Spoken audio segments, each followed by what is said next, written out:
going on, everyone? It's Brain with Code Fine Jewelry, Shore Personal Jewelry. In this video, I want to talk about maintaining your gold. Normally, I make videos on new jewelry, but I want to talk about things to look for to ensure that your jewelry stays on you and not lost, and also how to keep it clean and looking like it's new. With that being said, let's get started. But the most important thing that is the security and durability of your chain or bracelet. There's no point in me talking about how to clean it if you no longer own it because it fell off, it is lost. So number one thing is the clasp itself. That is, most of the time someone loses a piece, a chain, a bracelet, is because the clasp failed or there's something was wrong with it and it simply fell off, and we don't want that to happen. So here's a few things to look for with a clasp. First thing I want you guys to check and always look out for is something that could easily happen and is underrated. Not a lot of people know this can happen, so it's important for you guys to watch this segment, is the distance and the gap between the actual lobster clasp itself and the little arm that swings in and open that allows you to open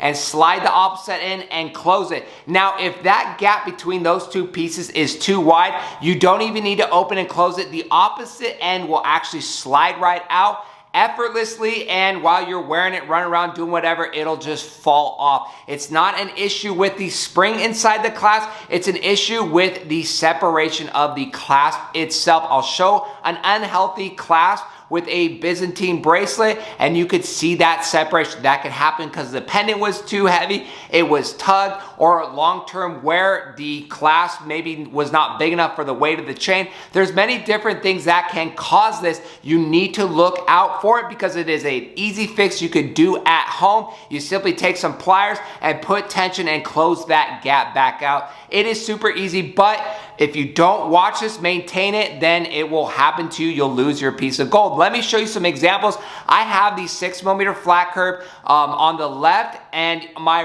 white gold flat curb that I've been wearing daily for 15 years now. You could see the 6mm flat curb, brand new, is completely shut. It looks good. My flat curb looks good as well, but there's a little bit more gap with or separation with the clasp itself. Now, it will not slip out on its own. I watch it, maintain it, and I will close it if I need to, but it is fine. If you look at the flat curb next to that Byzantine, you could see the difference. It's night and day. The Byzantine has way too much space in the clasp itself compared to the flat curb, but some space is okay. It's easy to fix, but just watch so you don't lose your gold. The next is the obvious. The spring inside the clasp fails, it pops off. It is kind of crazy because you rely on a little, I don't even know if it's 1 cent. It's a small fragmented piece, and I made a YouTube short on why is your gold magnetic at the clasp, and I showed this little clasp itself. I will put it across the screen so you guys can see. It's a small, tiny steel piece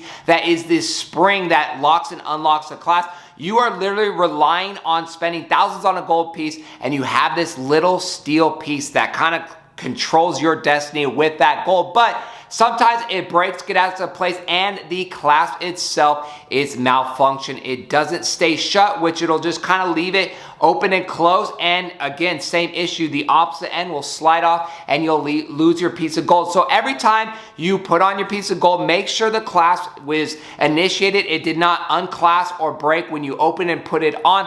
I always like to check, I feel behind the clasp and make sure it is locked back in place. It did not malfunction or break, because that is how you're going to lose your gold. So make sure the clasp has some tension, is good and not broken, because if it isn't, then you're definitely going to lose your gold. The last thing you want to check is the end caps themselves. The end caps connect the chain to the lobster clasp, and that is held by solder. So solder holds the chain itself to the end cap, which is connected to the clasp, of course.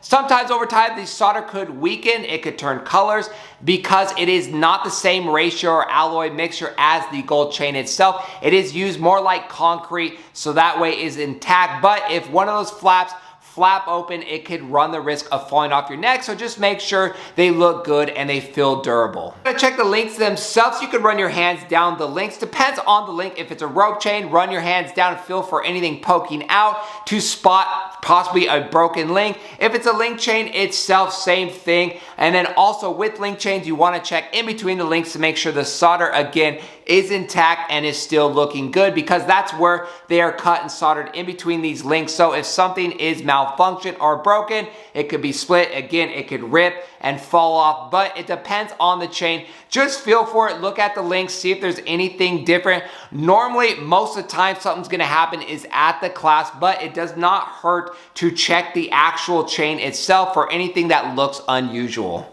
Last but not least is cleaning and maintaining the overall look of your gold jewelry. Now, a lot of people are scared of water when it comes to gold. I don't know why. It is completely safe to clean your gold and diamond jewelry in water. Trust me.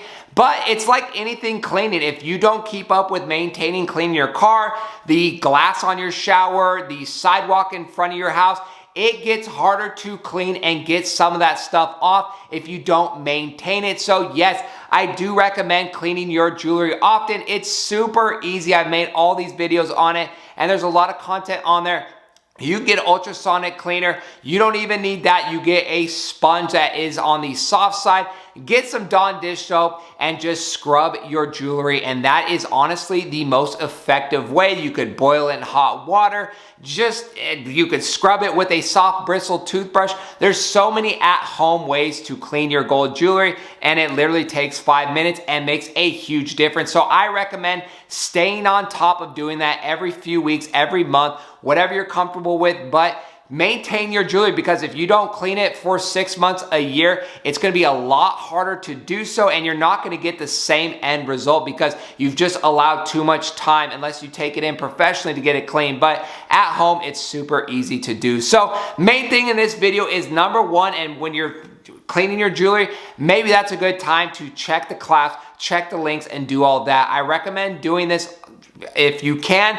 You don't have to obsess over it, because not a lot's going to change with your clasp if you don't really take it off or do stuff like that. But it is important to stay on top of it, maintain, so you can enjoy your gold jewelry for a lifetime like you should. Hope this video helps. Thank you guys for watching. That's it for today's video. See you on our next jewelry video.